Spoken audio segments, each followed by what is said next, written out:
Dieu, nous te louons, Seigneur, nous t'acclamons, dans l'immense cortège de tous les saints. Vous aurez sans doute reconnu, chers amis, un grand classique de la fête de la Toussaint. Voilà donc le chant, ou d'autres semblables, qui résonnent de nouveau au début de ce mois de novembre.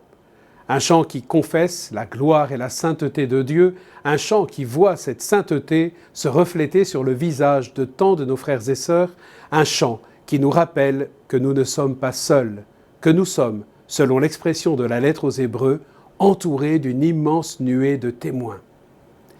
J'aimerais donc vous proposer de vivre ce mois de novembre dans cet extraordinaire rayonnement de sainteté dont Dieu est la source. Sainteté dont il a bien voulu, par grâce, revêtir ses serviteurs et ses servantes, ses amis, nos frères et sœurs les saints.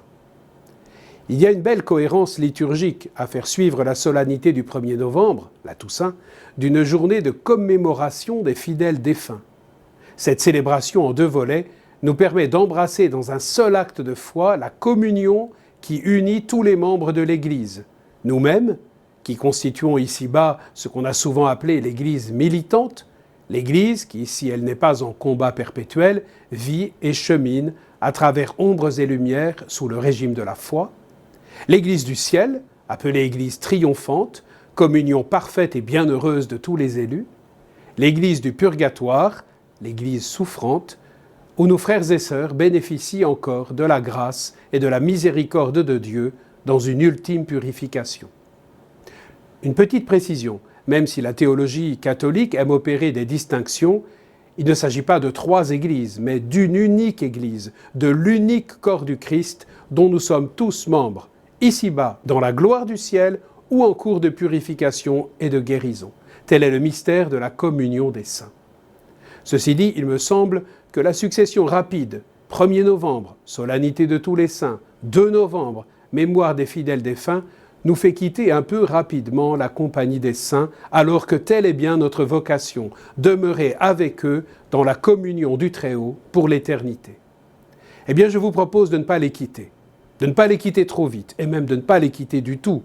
Je vous invite à ne pas attendre le ciel pour les connaître, pour les aimer, pour vous confier à eux, pour demander leur prière. Comment faire ?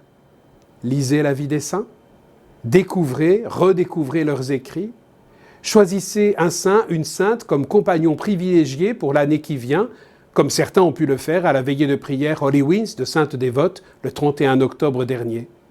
Vous pouvez également apporter plus d'attention aux fêtes patronales de vos paroisses.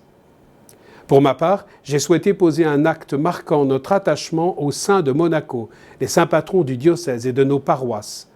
Dans le prolongement des belles sessions d'iconographie vécues à la maison diocésaine et qui se poursuivent cette année, j'ai proposé au père Jean-Baptiste Garrigou, prêtre orthodoxe et iconographe, d'imaginer un projet pour notre chapelle diocésaine de l'Agora, ce qu'il a accepté. Dans quelque temps, nous prierons donc dans cette chapelle, entourés des témoins du Christ, qui accompagnent la vie et la mission de notre Église en principauté. Je suis heureux que ce projet ait également une dimension écuménique, car nous le savons, les murs de nos divisions ne montent pas jusqu'au ciel. Bon chemin vers la sainteté, bon chemin en compagnie des saints.